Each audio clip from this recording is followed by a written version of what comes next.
Mes lunettes sont sales et donc vous avez de la chance de nous suivre en podcast pour pas voir ma tronche, ma transfor-tronche, car aujourd'hui nous parlons de Transformers One, Transformers, le commencement en France, parce que One, personne ne sait ce que ça veut dire. J'avais oublié qu'on pouvait ne pas regarder l'émission en utilisant la technique du podcast. Uniquement l'écouter. Et aujourd'hui, du coup, vous allez entendre une nouvelle voix, voir un nouveau visage, car nous troquons un nono contre un lolo. Je suis l'autre. Bonjour. Bonjour Laurent, comment ça va? Mais ça va très bien, merci de m'accueillir, merci de m'avoir invité.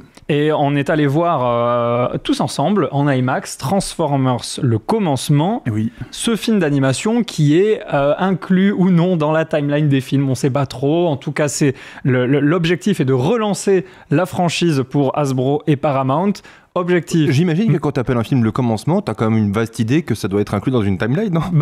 Oui. Le recommencement, je me rappelle. Mais il pourrait faire un préquel au commencement. C'est tout à fait possible, ça s'intègre dans le lore. Exactement, mais il y a tellement de lore dans Transformers. Évidemment, on va parler de tout ça dans le contexte, justement, mais avant, les traditionnels catchphrases. Et on commence avec toi, Laurent. Alors, moi, ce que j'ai trouvé, c'est pas dingue, mais c'est le silence des robots. Oh, c'est pas si mal. À voir comment ça s'intègre dans... Enfin, pourquoi tu as pensé à ça. Toi, Floris? J'ai cherché plein de vannes, je pensais que c'était facile en fait d'aller dans l'univers de Transformers et de trouver des vannes, et en fait c'était beaucoup plus difficile que prévu. J'avais un truc avec la jeunesse des autobêtes, mais je me suis dit que ça allait beaucoup trop de blessés. Oh, ça me fait mal au cœur. Et donc je me le suis interdit, j'ai opté pour Transformers, c'était mieux avant. Et je vois à ton regard que... Quoi? Tu me supplies d'y mettre un point d'interrogation et j'accepte ta proposition à genoux. C'est une vraie question. Moi j'en avais deux, je vais dire les deux parce que je suis assez fier de moi. Ah quand même, il a joué un petit rôle avant en disant oui moi j'ai rien trouvé. J'ai rien trouvé avant les 5 dernières minutes. Donc il y en a un, c'est la fameuse catchphrase si on faisait une émission de rap de merde, qui serait... des mineurs déter enterrent le déterminisme social. Boum. Excellent. Mettez un beat derrière moi.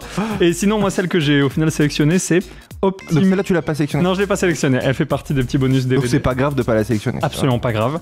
Ma vraie catchphrase, c'est Optimus remet son modem en marche et se lance dans la politique.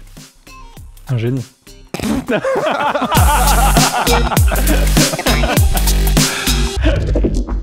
Alors, on va faire comme d'habitude un petit peu de contexte pour comprendre un petit peu ce que c'est que Transformers. Peut-être que... Alors, si vous nous regardez, sachez que nous allons spoiler le film. Gros retournement de situation si vous connaissez rien de l'univers de Transformers. Barrez-vous, si vous l'avez pas vu encore, faut vous barrer. Transformers à la base, on sait que c'est des jouets. Alors en réalité, c'est des jouets dans les années 80 japonais. Qui ont été sortis sans trop de succès sur le territoire japonais et nord-américain, mais vraiment, comme je vous disais, sans trop de succès, sauf qu'à ce moment-là, il y a la boîte Hasbro américaine qui se dit on aimerait bien lancer une nouvelle gamme, on a nos G.I. Joe qui fonctionnent très bien. Quand même, entre le Japon et les États-Unis, il y a quand même souvent, d'un point de vue ciné, Godzilla. des passerelles.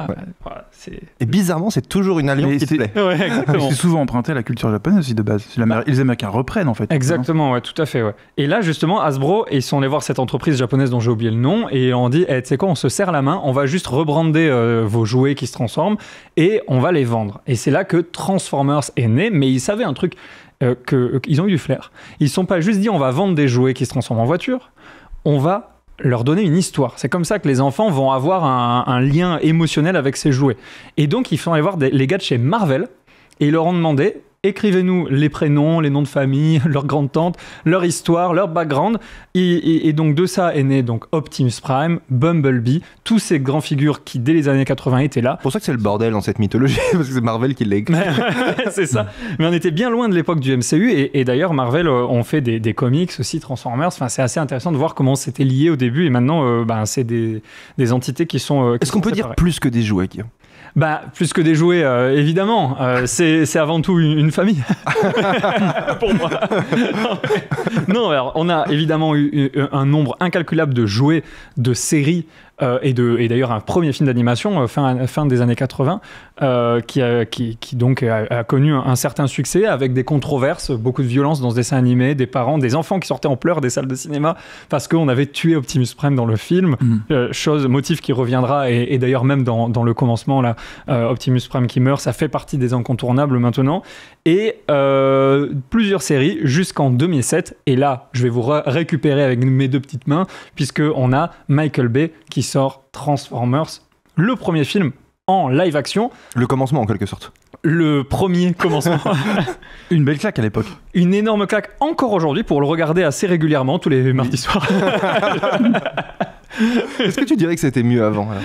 On va y venir, on est sur le contexte. Mais Transformers, il faut savoir que Michael Bay, il s'est emparé du concept qui est très proche de ce qu'il aime. En fait, c'est le fait d'avoir une caméra qu'on va appeler pénétrante. C'est une caméra qui va aller dans les interstices tout le temps dans son cinéma. C'est ça, c'est aller dans les endroits. Il est fasciné par l'imbrication des machines, des systèmes entre eux, chose qu'on perdra plus tard. Mais alors lui, vraiment, il est passionné par ça. Il adore filmer ces transformations. Il trouve que ça apporte une cinégénie, en fait, assez impressionnante de ces corps qui se transforment en d'autres. Et pour le coup, je pense qu'il vient le faire pile au bon moment, c'est-à-dire au moment où les VFX sont en capacité de rendre hommage à ça. Parce que c'est pas un film qui a vieilli tant que ça, je te rejoins là-dessus, je regarde pas tous les mardis, mais je trouve qu'il l'a pas fait trop tôt, où ça aurait pu être complètement kitsch et ringard. Il a fait pile à un bon moment où on pouvait faire, je pense, exactement ce qu'il voulait. Mais c'est encore hyper d'actualité, parce que quand tu regardes les CGI de Transformers, ça n'a pas vieilli.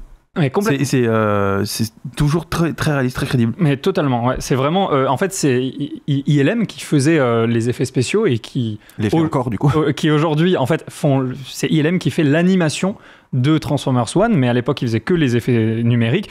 Ils ont repoussé les limites de la technologie de l'époque pour comprendre la réflexion de la lumière sur des métaux différents, etc., etc. Et je me souviens même pour Transformers 3, je peux en parler pendant des heures de Transformers, mais ils sont arrivés au bout de leur logiciel de montage, et je crois même que c'était un des films montés sur Premiere, je suis pas certain, et ils ont demandé à Adobe, faites-nous une version où on peut aller plus loin, lui faire bouffer plus de rush. On peut faire ça, parce que on était plusieurs fois au bout d'Adobe Premiere. On peut les appeler, bon, pas de problème. Parce qu'à chaque fois qu'on les a appelés, ils nous ont expliqué que c'était pas possible. Il fallait redémarrer l'ordinateur.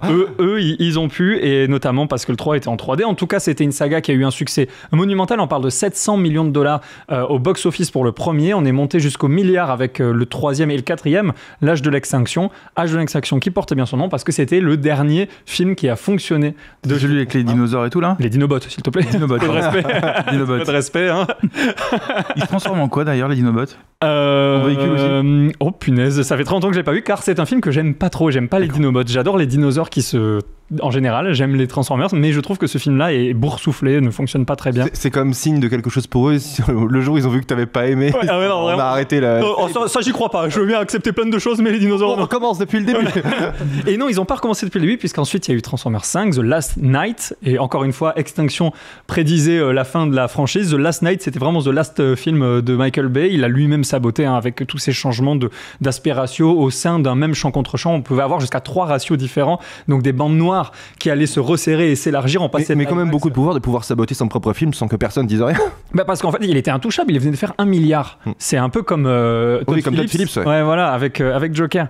Donc il a fait un petit peu ce qu'il voulait. J'aime bien, moi, ces mecs qui, à un moment donné, disent, tu sais quoi, on prend l'argent, s'en fout. Mais oui, mais il a raison. Franchement, il a eu raison de le faire. Et il avait dit, d'ailleurs, à l'époque du 3, si j'en fais un 4e, vraiment, c'est que je suis au bout du rouleau. Et je pense qu'il était vraiment au bout du rôle s'il n'avait pas le choix.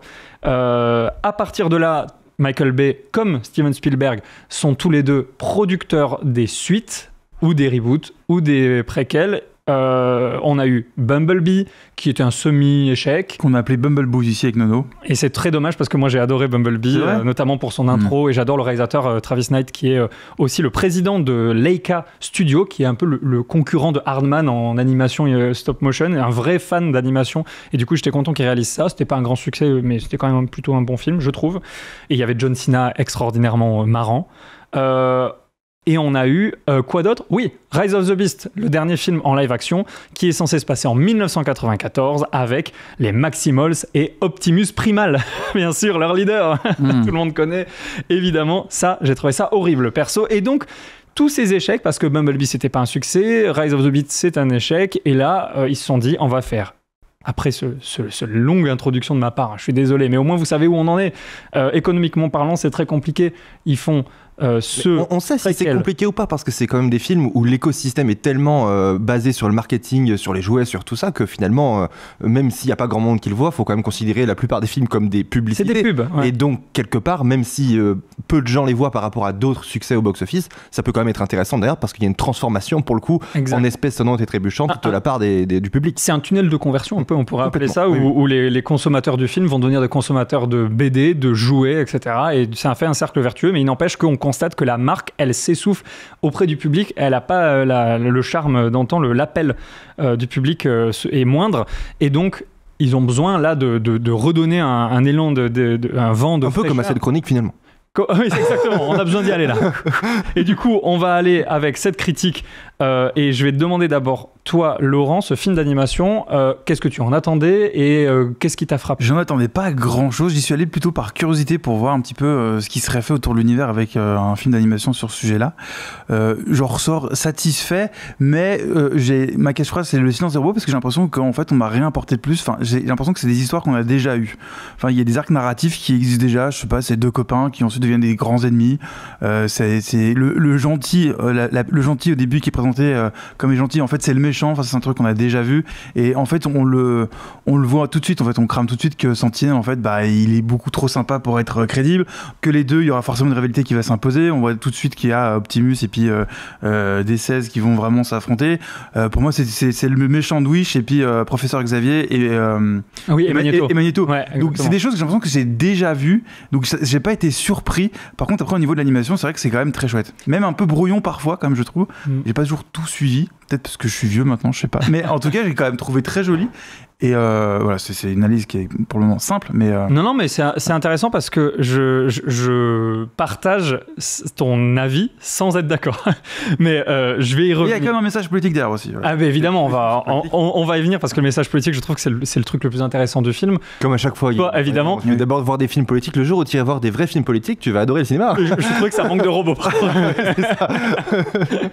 Mais toi, Floris, justement, au niveau de l'arc narratif de ce film d'animation, qu'est-ce que tu en as pensé ? Je rejoins Lo, je me suis fait la réflexion que j'étais sans doute trop vieux et que si je pouvais pré-shot tout ce qui allait se passer, c'est sans doute parce que j'étais vieux et que j'avais vu beaucoup de films, jusqu'à me faire la réflexion que il suffisait d'être un enfant et d'avoir vu Wish pour savoir qu'un gentil, trop gentil est probablement un méchant. Donc c'est vraiment, ça va pas aller chercher très très loin là-dessus. Après, je pense comme toi qu'il y a deux films et du coup ça suppose de faire un peu deux critiques de ce film, la partie divertissement et la partie film politique. Et sur la partie divertissement, moi je suis quand même fasciné par ce style d'animation là, je trouve que ça en met plein la vue, c'est vraiment très agréable. Je sais pas si ça me fascine plus que le premier, c'est pour ça que dans mon titre je supposais que c'était peut-être mieux avant. Je te permets de te couper, mais c'est différent parce que les premiers films étaient vraiment ancrés dans la vie réelle, donc ça se passait sur Terre et en fait il y avait que les robots qui étaient un petit peu différents de ce qui se passait sur Terre. Là on est vraiment dans l'univers Transformers où toute l'ADA, je trouve qu'elle est très chouette, enfin la cité qui est montée à l'envers, les routes qui s'autobotent toutes seules. Qui se créent toutes seules, c'est génial. Il y a des super. Ça aurait été très agréable de l'avoir dans une sorte de live action ou en tout cas dans des VFX qui soient plus photoréalistes. Je trouve que là ils ont fait un parti pris qui d'ailleurs est assumé comme étant économique. Je suis d'accord. On voulait le faire en live action et ça coûtait 600 ou 700 millions. Donc en fait le choix il est artistique mais il est aussi économique. Pour faire ce film qui se passe sur Cybertron et qui traite de ces sujets-là, il fallait le faire en animation. D'abord pour des raisons économiques, je pense qu'effectivement ça aurait été encore plus spectaculaire avec du photoréalisme. Néanmoins le style est chouette. Il y a plein de trucs très, très beaux à voir. J'aime pas leur gueule par contre. Alors voilà, j'ai des réserves sur le style et notamment sur leur visage. Je trouve ça pas beau. C'est pas beau et c'est pas crédible du coup parce que c'est une espèce de métal. Tout le reste est crédible par contre. Non mais ce que je veux dire c'est que une structure robotique, tu t'imagines, t'as les épaules, les articulations, tout ce qui va avec, tout ce qui constitue. Ok, par contre, le visage métallique qui se déforme avec les lèvres, ça va pas. Alors que dans les premiers films, ils avaient des lèvres qui étaient un petit peu mécaniques et c'était des pièces qui constituaient les parties du visage. Je suis d'accord. Et là, pour reprendre ce que tu disais aussi par rapport au côté photoréalistique, il y avait un fun fact à l'époque qui était sorti sur Transformers 1. Les équipes de VFX avaient dit que sur un ordinateur domestique de base, donc il y a déjà 10 ans, c'est ça ? Ouais, 2007. Il aurait fallu, alors c'est marrant, il aurait fallu 11 000 ans pour rendre le film. Ah ouais ? Ouais. Sur l'ordinateur. Alors je sais pas ce que c'est des. Ah ouais, ordinateur de personnel, 11 000 ans. Okay. Et du coup, je te rejoins sur le côté, ça manque. Alors sur certains plans, il y a vraiment un côté, les reflets métalliques, la peinture, tu vois, les petites paillettes que tu as dans les peintures métallisées. Je trouve que les textures sont très belles. Par contre, c'est vrai que je voulais retrouver l'aspect visuel que j'avais vu dans les films. En fait, c'est ça qui m'avait marqué et que je trouve ça trop classe. Mais et oui, du bien coup, sûr. Le film d'animation, alors si c'est pour des raisons budgétaires, je comprends, mais ça aurait pu être encore plus beau. En fait, visuellement, moi, ça me plairait beaucoup si c'était un jeu vidéo, parce qu'en fait, on a l'impression. Alors, évidemment, c'est outrageux de le présenter comme ça, mais les reflets métalliques, on le voit dans des jeux, y compris des jeux qui nécessitent pas d'avoir une carte graphique dingue. Je veux dire, mais voilà. C'est beau, je trouve. Donc, c'est beau et c'est agréable, mais je veux dire, c'est pas si impressionnant que ça. Et effectivement, pour marquer le coup, il aurait fallu peut-être aller encore un peu plus loin là-dessus. Et pour revenir sur les visages, je trouve que une des clés quand même dans l'animation, c'est les yeux, c'est les regards, c'est ce qui passe à travers des émotions du visage, d'ailleurs dans la vie aussi. Ouais. Et là, on se prive de ça. Ce qui fait que ça en fait un film d'action qui est assez dépourvu d'émotions différentes. Je sais pas ce que vous avez ressenti. Moi, je ressens beaucoup de satisfaction et de plaisir de voir cette action, dont on nous prive en fait de tout ce qui amènerait les dénouements, parce qu'en fait, ils nous sont tous offerts sur un plateau. Ça va tellement vite, on coupe tellement les difficultés qu'en fait, on va dire que c'est l'histoire du courage. Il suffit d'être courageux et on avance dans l'histoire. À aucun moment, ces gens ne vont réfléchir. Mais ces robots ne vont réfléchir. On va leur donner sur un plateau tout, au point que ce soit presque à un moment drôle à quel point ça va vite. Je veux dire, quand à un moment donné, ils vont se retrouver à avoir le petit prisme qui leur donne la carte, tu dis non, mais c'est un sketch, ça peut. Bon, il est forcément une fausse piste, quoi. Ouais. Et en fait, voilà, c'est un peu presque une parodie de film d'action qui voudrait aller vite et qui nous donne immédiatement uniquement ce qu'on a envie de voir. Et ça, je trouve que c'est un peu dommage. Après, dans la partie artistique, il y a quand même des vrais moments de grâce, je trouve, que ce soit parfois par la musique et le sound design, où c'est assez incroyable. Le sound design, il y a une grande histoire de sound design dans Transformers. Bien sûr. Ça fait partie du plaisir de regarder le film. Et qu'on retrouve là, et c'est très agréable, ou des moments d'une extrême beauté, je trouve, la scène de transformation, enfin des abysses où Optimus Prime tombe et devient Optimus Prime. Ouais. Vraiment, je trouve que c'est absolument magnifique. Donc c'est pas le plus beau plan. Moi, j'ai adoré, moi. Moi, j'ai préféré la partie où il y a je me rappelle plus du nom, mais c'est Megatron, je crois, qui est ressuscité. Et là, il y a toute une histoire qui est faite. C'est des particules de souvenirs. Je trouve que c'est plus intéressante visuellement. Ça, moi, j'ai l'impression de l'avoir déjà vu, alors que je trouve que la scène où il tombe dans les abysses, elle est hyper poétique, d'un film qui est en plus hyper coloré, hyper contrasté. D'un coup, on a une sorte de moment de grâce. Je trouve que cette scène est absolument sublime. Il y en a plein. Il y a plein de beaux moments comme ça. Mais je suis entièrement d'accord avec toi. Il y a deux choses qui m'ont marqué. C'est vraiment ce moment dont tu parles, qui est en plus le climax émotionnel. Moi, j'ai eu des frissons toute cette. En fait, c'est la séquence. Mais c'est un des seuls, c'est ça que je reproche aussi, c'est qu'il y a assez peu de climax émotionnel et aussi il y a assez peu d'humour dans ce film. Là où il y avait sans doute un potentiel très fort de faire des vannes, parce que dans chaque film d'animation, on peut ajouter un personnage qui fait des vannes. Là, globalement, alors c'est pas du tout servi par Philippe Lachaud qui, on a l'impression, double, on l'a vu en VF, double ce personnage en ayant conscience qu'il est un peu chiant et il s'est dit je vais doubler un personnage chiant, là où le secret est souvent dans une des clés du doublage, c'est d'aimer son personnage même quand il est chiant, ce qui en fait un personnage attachant. Là, il ne l'est pas du tout et il est pas du tout porteur de ressort comique et c'est dommage. Il est mieux en VO. Que, en termes, sans doute ça m'a donné envie de voir la VO parce que c'est pareil, Audrey Fleurot, elle a une voix magnifique mais elle s'écoute beaucoup parler et donc ça participe un peu au fait que parfois ça nous sort un peu du film, tout ça. Donc voilà, c'est un divertissement que j'ai trouvé spectaculaire. Avec énormément de défauts quand même, notamment dans la construction du récit où tout tombe un peu tout cuit et où on assiste quand même à beaucoup de personnages qui ne réfléchissent pas. Alors, et après, il y a une partie politique, mais j'imagine que tu veux... Je vais me faire déjà le contre de ce que vous avez dit sur certains points. Je suis d'accord avec l'idée que la structure du scénario est extrêmement classique. Ça ne me dérange pas, c'est un film familial, grand public. Ça m'embête pas qu'on se serve d'arcs narratifs qui ont été éprouvés, qui fonctionnent pour raconter quelque chose dans cet univers. Moi, ça me va. Je l'accepte comme contrat cinématographique. Ce qu'il faut, c'est comme disait Hitchcock, je crois, c'est attention, dans la douche, il y a peut-être un tueur. Mais il disait aussi, ça n'a rien à voir, il disait aussi, il vaut mieux partir du cliché que d'arriver au cliché. Et honnêtement, moi je trouve que ce film illustre très bien le truc. Évidemment qu'au début on sait ce qui va se passer, on n'est pas surpris jusqu'au bout, mais par contre l'exécution elle est parfaite. On a un mec, Josh Cooley, le réalisateur, qui était notamment le réalisateur de Toy Story 4, qui était très efficace, il aime ses personnages, vraiment. Il n'y a à l'heure du cynisme dans les blockbusters, notamment Marvel, où on se moque de soi-même, il y a une sincérité dans Transformers 1 qui est rafraîchissante. Ils aiment leur univers. Sincèrement en fait, c'est des adultes qui aiment Transformers, c'est moi et ça j'ai beaucoup aimé. J'ai trouvé que cette sincérité elle transpirait tout au long du film, mais je suis complètement d'accord, adorable. C'est pas du tout l'inverse. Il y a même une sorte de virtuosité où vraiment ils ont fait le meilleur. Enfin, il y a des plans, encore une fois, ce qui est fascinant dans Transformers, mais tous autant qu'ils sont, les plus ou moins bons, en fait, c'est que souvent c'est parasité par un scénario tellement médiocre que ça peut te sortir du film où tu te dis tout ça pour ça, et ça conduit systématiquement, et ça m'avait conduit à pas trop aimer le 1 non plus pour ces raisons-là. Et plus ça avançait, plus j'avais du mal à accrocher. Je crois que moi j'ai arrêté au 3, mais en les ayant revus parce que tu m'as montré des extraits, en fait je me rends compte que ça dessert les films et que j'en ai oublié la virtuosité de la réalisation. Et c'est vrai que ce film là aussi, on a envie de le mettre sur pause, de le revoir, de revoir des extraits, parce que ça va tellement vite, mais c'est tellement génial dans les petites idées qu'ils ont trouvées que vraiment je te rejoins. Je pense que ce sont des gens qui sont des artistes, qui aiment leur univers et qui ont vraiment essayé d'en faire le meilleur. Après, est-ce qu'on est obligé, bien sûr que tous les films utilisent régulièrement les mêmes arcs narratifs, la même manière de traiter un sujet et tout, mais y avait-il pas quand même moyen de le faire un peu mieux ? Peut-être, mais je pense que pour minimiser les risques, il faut prendre des éléments connus et qui je trouve que c'est pas... Alors peut-être que c'est une mode maintenant, mais le fait de faire en sorte que des personnages ne souffrent plus, que tout leur tombe tout cuit et que ça avance trop vite, j'ai l'impression de voir un mauvais épisode de Game of Thrones à la fin de la série. Vous avez décidé d'accélérer le temps, de faire en sorte qu'il y avait que les étapes que les personnages affrontaient et d'enlever tout ce qui fait qu'à un moment donné, si tu veux que ça paye off, il faut quand même qu'il se passe quelque chose dans l'ordre de la souffrance. Mégatron oui, enfin bref. L'ascension du méchant est trop rapide.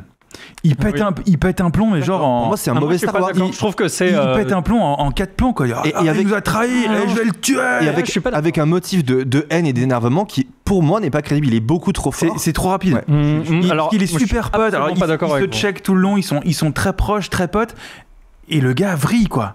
Il supporte pas la trahison et il y a plus personne du coup. Ça me fait la parfaite transition avec l'aspect politique du film, puisque le fait que Mégatron, D16 devienne Mégatron en passant du côté obscur est en fait la symbolique de la politique qui déçoit son peuple et qui en crée les futurs assassins et extrémistes, etc.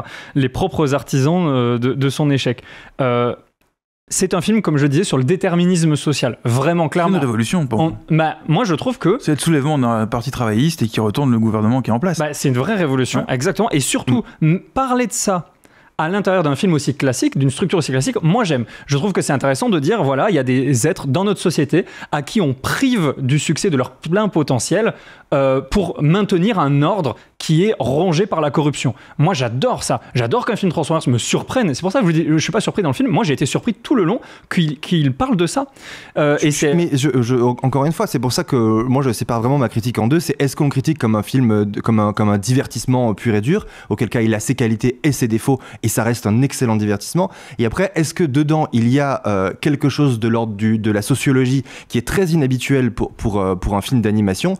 Est-ce que ce propos-là est intéressant? Est-ce qu'il a abouti ou pas? Moi, c'est un peu la deuxième partie de ma critique aussi. Je suis pas d'accord avec toi et avec vous sur le fait que c'est un film qui illustre la lutte des classes ou qui montre le soulèvement d'un peuple, justement parce que je trouve que c'est beaucoup plus malin que ça. Et c'est en ça où je trouve qu'il y a vraiment un travail qui est très surprenant et très intéressant, c'est d'avoir intégré en sociologie ce qui va plutôt être proche des thèses de Pierre Bourdieu du siècle dernier, qui est la théorie un peu des mythes et du fait que justement ce qui est intéressant dans ce monde-là, c'est que les peuples ne se révoltent pas. On n'est pas dans des classes qui essayent de renverser, on n'est pas du tout dans quelque chose de révolutionnaire, on est dans quelque chose qui est beaucoup plus vicieux que ça et qui est vraiment développé dans la littérature de Bourdieu, qui est que les gens se satisfont de l'environnement dans lequel ils sont parce qu'en fait on leur a inculqué des mythes dans lesquels ils ne peuvent pas se sortir. C'est ça. Et on va retrouver ça en fait, c'est-à-dire un monde figé qui n'a pas l'air d'être d'ailleurs foncièrement malheureux.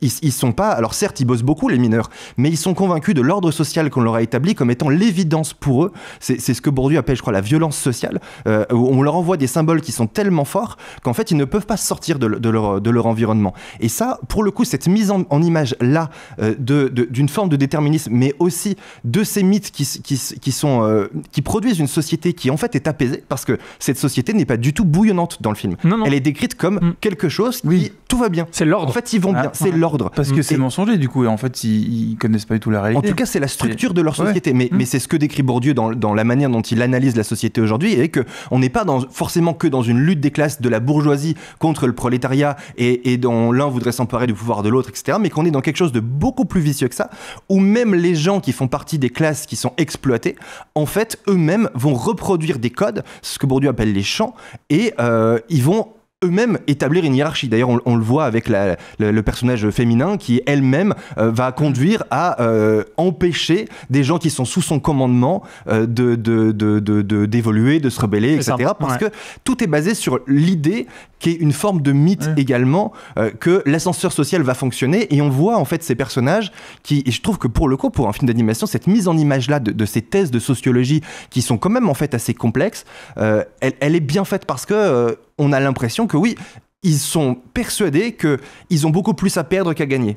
Qu'ils peuvent monter dans l'ascenseur social ou qu'ils peuvent descendre dans l'ascenseur social. On voit quand même un soulèvement dans le film aussi. On a quelqu'un qui est issu du parti des mineurs, qui arrive à se hisser, à sortir tout ça, et qui arrive à ramener auprès de lui tous les gens qui faisaient partie de son milieu social pour se soulever et se battre avec les moyens qu'ils ont pour renverser le pouvoir qui est en place. Pour moi, c'est la partie qui est complètement ratée dans le film. C'est-à-dire que je pense que d'abord, je notais qu'on voyait ça dans le film.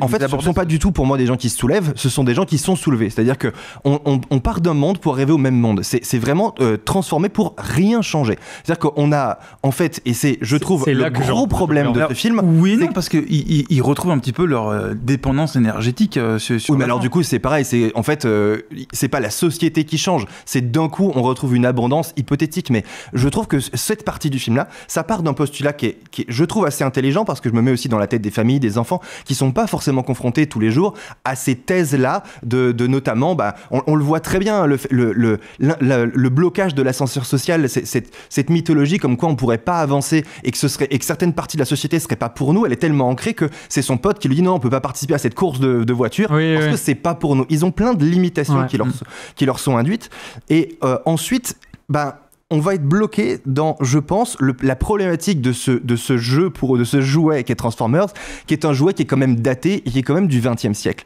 Oui. Et avec des problématiques où on essaye de nous faire un préquel en bidouillant, mais on est quand même obligé de retomber un peu sur ses pattes parce que derrière, il y a une mythologie qui existe et qu'il y a tout un lore qu'il faut pas complètement perturber.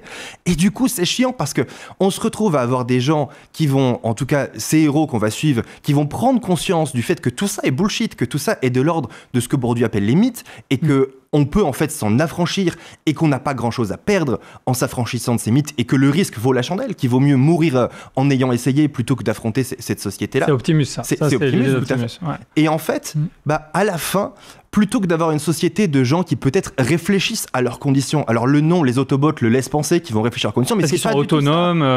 Dans le film, en fait, à aucun moment, en fait, on remplace un leader par un autre leader. Alors, personne ne réfléchit et on retrouve dans un ordre social établi. C'est-à-dire que d'un coup, on a une société, et ça rejoint, c'est pour ça que mon titre c'était mieux avant, c'est qu'en fait, leur société qui est censée avoir été libérée, elle est encore plus conne à la fin qu'au début. C'est-à-dire qu'ils avaient un monde qui était finalement socialement assez apaisé, avec toutes les problématiques que peut avoir cette société-là, qui est basée sur une forme de mensonge, mais on se retrouve à avoir deux leaders qui prennent en otage chacun une partie du monde, sans les amener à réfléchir à quoi que ce soit, et qui n'ont aucune vision sociétale d'avenir à leur proposer. Ce n'est pas un avenir désirable que de se battre d'un côté comme de l'autre pour absolument rien.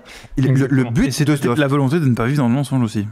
Ouais, mais ils vivent dans le mensonge, puisque en fait, pour moi, la recherche d'une vérité, elle ne peut pas passer par quelqu'un qui arrive et qui dit, surtout dans une ère de fake news, il arrive, il montre une vidéo, personne ne la remet en cause, et d'un coup, il retourne tout le monde à sa cause. Pour moi, c'est catastrophique comme message. Je vous dis vraiment, je pense que pour les enfants, c'est pas un bon message. C'est assez intéressant parce que ce matin, quand je suis arrivé, je t'ai demandé un terme que j'avais sur le bout de la langue, c'était le terme schizophrène, et en effet, c'est un film qui est schizophrène, qui te justifie le capitalisme comme seul modèle viable, tout en taclant certaines des dérives autoritaires que le capitalisme en lui-même peut induire à travers la corruption, le mensonge, etc. Et en même temps, on a un Optimus Prime qui est plus légitime, avec de gros guillemets, pour l'idée dans le sens leader, le leadership, ce peuple, mais qui vire quelqu'un qui s'est fait lui-même leader, avec ses propres moyens, en étant désigné par un dieu, comme étant meilleur. Pour quelle raison? En fait, il est moins légitime presque que Megatron pour diriger. C'est très étonnant. Pour moi, un des pires moments du film, c'est que on suit quand même dans ce parcours d'héros. Alors effectivement, c'est un jouet du XXe siècle et qui est très masculin. On a un personnage féminin qui est amené parce qu'on est en 2024, qui se trouve être un personnage féminin brillant. Et un des pires moments du film, c'est quand Optimus prend le lead du peuple sans l'avoir consulté. La démocratie n'existe pas là-dedans. Ouais, il a convaincu tout le monde comme un leader, mais pour moi c'est Donald Trump, quoi. C'est-à-dire qu'il a convaincu avec des grands mots et des grands trucs, genre on nous ment, et en fait le peuple est beaucoup plus puissant, mais sans aucune raison valable. Vraiment, tout le monde le suit bêtement, et il a à côté de lui une femme dont il vient de lui dire, toi t'es plus brillante que moi surtout. Mais c'est donc moi qui vais l'idée et je vais t'utiliser. Mais c'est catastrophique. Oui, c'est vrai que vraiment, ça ne va pas du tout. Mais alors, c'est là que justement, on se limite à ce qu'est Transformers. Et alors, comme on dit, Optimus, c'est la figure de proue. Il y a Optimus, il y a Bumblebee. Après, les autres sont très intéressants. Il y a Megatron de l'autre côté. Est-ce que ça l'empêchait de donner le pouvoir peut-être ou de développer ça avec un personnage féminin et puis de faire un autre film où peut-être aurait pu être intéressant. En fait, elle aurait été une méchante dans un film. Je veux dire, pourquoi pas. Là, vraiment, elle est évacuée. Pour moi, c'est vraiment la masculinité toxique et le patriarcat dans toute sa splendeur. Où tu as un homme qui n'a aucune légitimité. Et je trouve que ce qui est dommage aussi, quand même, quand tu es censé travailler sur l'éveil des sociétés, le déterminisme, enfin, le fait de se déterminer soi-même, de rejeter tout ça, toute cette illusion méritocratique qui est montrée dans le film, etc. En fait, l'idée, c'est quand même un peu de réfléchir. Et là, dans le film, c'est encore le plus fort et le plus grand. Et d'ailleurs, il est matérialisé par étant plus fort et plus grand quand il revient. Et on vient t'expliquer, en fait, si t'as pas de cog, c'est pas grave. Mais en fait, on voit bien que si. Le but, c'est quand même d'avoir un cog. En fait, le propos initial est brillant parce qu'on n'a pas l'habitude de voir ça dans un film familial. Il y a une illustration de plein de thèses sociologiques qui sont hyper intéressantes. Super. En fait, néanmoins, ça se termine mal pour moi. Ça se termine mal. Et après, mine de rien, moi j'ai du mal à bouder mon plaisir. Je suis content que Optimus dirige les Autobots parce que c'est ce que je veux voir aussi. Mais moi, j'aurais aimé qu'il les dirige mieux que ça. Oui, non, mais ça c'est sûr. Et il faut savoir que le public de Transformers, c'est les gens qui aiment Transformers comme moi, on est très attaché à la figure paternelle qui est Optimus Prime, qui est quelqu'un qui a toujours des discours qui sont super émouvants. Moi, je sais que dans ma liste des choses que je coche quand je vois un Transformers, c'est il faut que Optimus il ait une voix grave, qu'il ait tout le temps des discours un peu paternalistes. C'est vrai que Jack France c'était génial en VF sur les films. Et surtout que le film se termine par Optimus qui fait un monologue. C'est super important pour moi. Si le film Transformers ne se termine pas par Optimus qui fait un monologue, c'est qu'on a loupé un truc. Normalement, c'est My name is Optimus Prime and I have a message for... nanana. Et ça, c'est super important. Ça me fout les frissons. C'est important. Donc, du coup, ils ont vraiment coché. Moi, je fais partie des gens, quand même, il faut le savoir, qui regardent régulièrement juste des compilations des discours d'Optimus Prime. Je trouve que ça, c'est comme les vidéos qui te motivent quand tu vas courir. Moi, vraiment, ça me fait du bien. Mais parce que pour moi, tu es ce qu'on appelle un homme du XXe siècle. Mais c'est possible. Non, mais je comprends ce que tu dis et je comprends aussi, et j'ai un peu d'empathie pour les gens qui ont écrit ce film, qu'effectivement, t'es bloqué par une mythologie, par un jouet, par plein de choses qui ont été écrites avant et c'est difficile. Mais voilà, on est en 2024. Moi, je crois, mais vraiment énormément au fait que la culture permet de changer le monde et que les représentations qu'on fait de la culture permettent de donner des visions, de se projeter, de changer les choses. Et je trouve que ce film, il part, tu te dis waouh, ça va être trop bien. Et cette illustration-là, même sur l'estrade, qui est un peu volée à Silo d'ailleurs, hein, les gens se retrouvent dans des niveaux et d'autres choses. Silo est vieux et assez ancien pour le coup. Mais on va retrouver plein de trucs intéressants et c'est dommage de terminer sur un message de faites confiance à votre leader. Et en fait, tous ces gens, après le film, je pense qu'ils vivent quasiment tous moins bien. La preuve, c'est qu'on connaît la suite. Ils sont tous en guerre. Ils sont tous en guerre. C'est une guerre éternelle. Ils sont en guerre les uns contre les autres, savent même plus pourquoi. En fait, les héros qu'on nous vend dans ce truc-là comme étant libérateurs, en fait, auront produit quelque chose qui est bien pire que ce qu'ils cherchaient. Alors peut-être que c'est un message aussi, mais pour le coup, on a l'impression que ce capitalisme d'illusion est plutôt la meilleure manière d'avoir une société apaisée, puisque si on prend le film dans l'autre sens, c'est plutôt le début et plutôt une fin plus agréable. Exactement. Lolo, est-ce que tu as un truc à rajouter avant qu'on passe au plus et au moins ? Ça manque un petit peu de lore pour moi. Okay. J'aurais voulu savoir comment est-ce qu'ils sont créés les Autobots, comment on leur enlève leur cœur et comment ils s'en rappellent pas. Et aussi la partie sur les aliens un peu méchants que j'ai trouvé très flippant. Je trouvais dans le vaisseau, la musique, tout ce qui entoure le truc un peu gluant et à la fois mécanique. Je trouvais ça très très cool. Ouais. Mais ça manque d'histoire là-dessus. C'est un vrai point fort. Les Quintessons, en fait, les ennemis à la base de Cybertron sont des créatures, comme tu dis, biomécanique, mais plus bio que mécanique. Et le design de ces créatures et de leur vaisseau. Le vaisseau, il m'a fait flipper. Mais oui. Je trouve que c'était. Mais je me souviens pas d'un seul film live action qui est une idée aussi inspirée pour un vaisseau ennemi. Enfin, là, on a un truc que j'ai jamais vu avant. Quand il l'ouvre et c'est sa gueule avec la langue, mais oui, c'est trop bien. C'est génial. C'est franchement, moi, j'ai des frissons d'en parler. J'adore les concepts de design qu'il y a dedans, et je sais que Giger, qui nous écoute pas parce qu'il est mort, mais donc le monsieur qui avait fait les designs d'Alien aurait été très très fier de ce genre de design. Et pareil aussi, je rajoute un mot sur l'univers, sur la surface de la Terre, où on voit le sol qui prend des formes différentes et tout. C'est très très bien aussi. Ouais, c'est très très cool. Tout à fait. Il y a des vraies claques visuelles à voir au ciné. On a l'impression vraiment absolument, pas forcément en IMAX, pas forcément en 3D. On l'a vu en 3D, elle est sympa, mais elle est pas bossée plus que ça. Et enfin, je trouve qu'on n'est plus surpris par la 3D.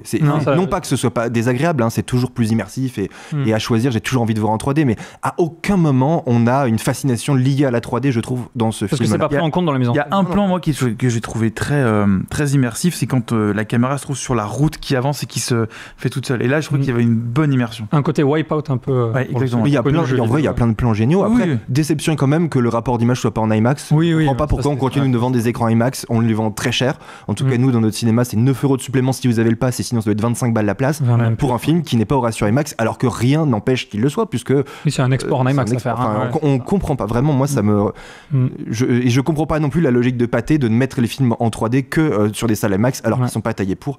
Vraiment, on a toujours l'impression un peu de se faire arnaquer par les salles de ciné, et c'est dommage. Mais j'ai été content pour le son IMAX. On va passer au plus et au moins, et on va commencer avec les plus. Lolo, qu'est-ce que tu as remarqué comme plus dans ta tête ?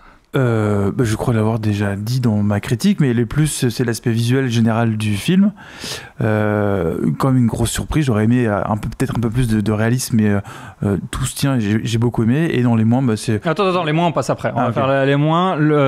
Floris, toi, les plus ? Le double plus pour les deux facettes du film schizophrène, comme tu l'as dit, mais vraiment un divertissement de qualité avec un côté fascinant visuellement, et l'apport de thèmes sociologiques dans un film pour une famille, mine de rien, qu'on soit d'accord ou pas sur la manière dont ça évolue, ça amène de toute façon toujours à réfléchir, et c'est toujours intéressant, contrairement à ces personnages qui réfléchissent pas beaucoup.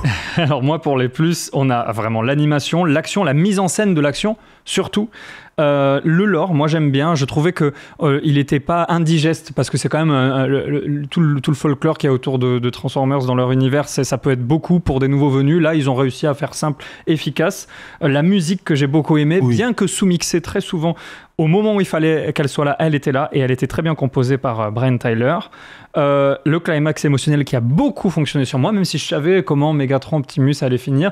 Moi, je savais que c'était formidable. À ce moment-là, j'avais un peu oublié. Enfin, voilà, je l'avais dans ma projection de ce qui peut se passer. Il y avait peu de possibilités que ça se passe différemment, mais c'est pas quelque chose que j'attendais. Et vraiment, je trouvais cette scène magnifique. Et c'était géré. Moi, je trouve que c'est, en termes de réal, la meilleure séquence où tu as en parallèle la création du plus grand méchant et du plus grand héros de cet univers. J'ai trouvé que c'était à l'image de Star Wars épisode 3, quand Luke et Leia sont en train de naître et que Anakin devient Dark Vador. C'est exactement pareil. Je trouve qu'elle écrase tout le film, cette séquence-là. Oui, complètement. Tout le reste du film, c'est un excellent divertissement, mais ça reste de l'ordre du mi-commercial, mi-artistique, on va dire. Et là, on est dans l'artistique. Ouais, complètement. Ouais, j'ai trouvé qu'ils sont lâchés là-dessus. Et surtout, je l'ai dit et je le redis, c'est l'absence de cynisme. C'est tellement rafraîchissant, ça me fait trop plaisir de voir ça, de voir des gens qui aiment leur univers. Eh ben, Marvel, prenez-en de la graine. Pour les moins, du coup, Lolo. Du coup, dans les moins, je vais revoir à la baisse que je pensais, mais du coup, je vais juste me limiter sur tout ce que j'ai pu pré-shot un petit peu dans l'histoire. Là. Ok, là. Ça manque un petit peu de. Je sais pas, je repensais.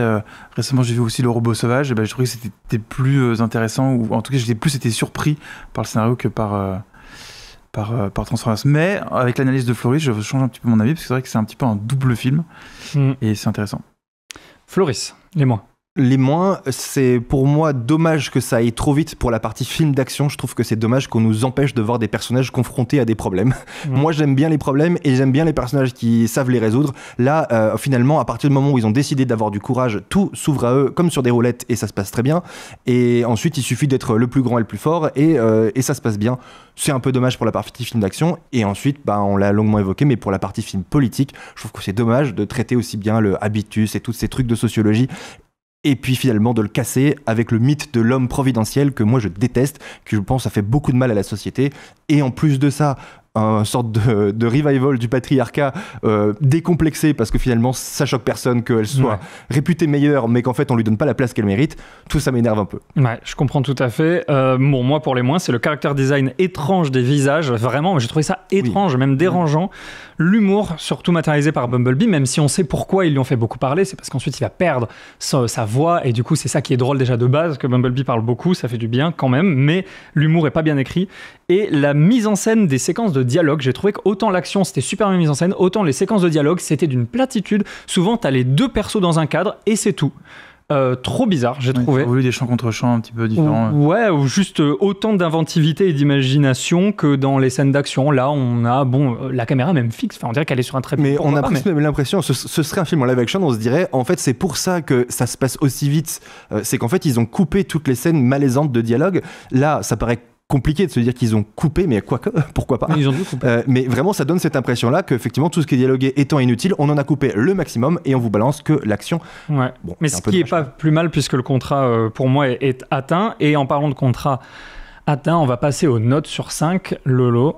Ce sera un 4 pour moi. 4 sur 5. Excellente note. Floris. Pour moi, un 3,5 sur 5, mais c'est compliqué parce que, encore une fois, tout dépend du point de vue dans lequel on se place. Et pour le coup, il y a un côté un peu Barbie, propre à notre film de jouet, qui est d'avoir réussi à faire quelque chose qui s'approche un peu plus d'un film d'auteur, un peu plus d'un film politique ou d'un film avec un propos derrière, même si c'est maladroit, même si ça reste bâclé. On comprend les pièges dans lesquels ils pouvaient ou pas tomber et les raisons de ces pièges-là, mais je trouve qu'ils ont essayé de faire avec le cœur le mieux possible avec un sujet qui reste quand même un énorme sujet marketing. Et pour moi, mon cœur est dit 5 sur 5. C'était vraiment une séance que j'ai adorée. J'ai vibré avec ces robots, j'ai eu envie d'en voir plus. Mon premier réflexe, c'était je veux le revoir et je veux revoir les films.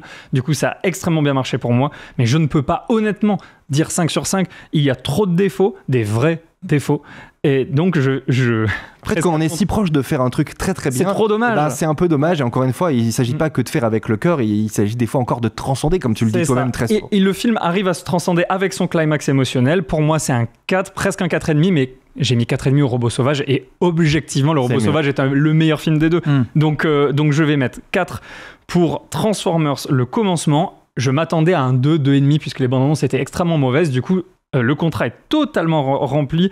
Et surtout, même si idéologiquement c'est assez étonnant sur la fin, et ça a le mérite de nous faire parler de vrais sujets de société. Mais vraiment. Et rien que ça. Honnêtement, moi je trouve que ma note n'a vraiment aucune importance dans le fait qu'il est il est vraiment, je pense, essentiel même d'aller voir ce film-là et de se faire son propre avis. Parce que c'est un bon moment de toute façon de divertissement. Et après, ça met en image des thèses qui sont complexes, qu'on n'a pas beaucoup vues en images. Donc ça permet d'y apporter une réflexion, quel que soit l'âge. Je trouve que c'est un film qui est important pour ça. Voilà, vous avez compris, on vous conseille de le voir, vraiment. Je trouve j'ai pas eu autant de problèmes à défendre le film malgré ce que je pensais. Vous avez quand même plutôt bien apprécié le film. Dites-nous dans les commentaires si vous l'avez vu. Il vous reste honnêtement 3 heures pour aller le voir parce qu'il va être retiré des cinémas. Le film fait un flop total, 75 millions de budget, il vient à peine de dépasser les 125 millions dans le monde. C'est un flop monumental. Je pense qu'on peut enterrer toute idée de suite, mais en tout cas peut-être que sur les plateformes ça marchera, c'est des fois aussi, mais c'est sûr. Parce que le problème c'est que la plateforme ça va être Paramount Plus, donc vraiment ils se tirent des balles dans le pied. C'est vrai que ça jusqu'à la suppression et le rachat par autre chose. Ouais, c'est ce qui risque d'arriver. Je pense que Apple et Paramount vont se mettre ensemble, mais bref, en tout cas on vous dit à très très bientôt, je pense, pour L'amour ouf, parce que ça aussi c'est un film qui va nous faire beaucoup parler. À très très bientôt, ciao les amis.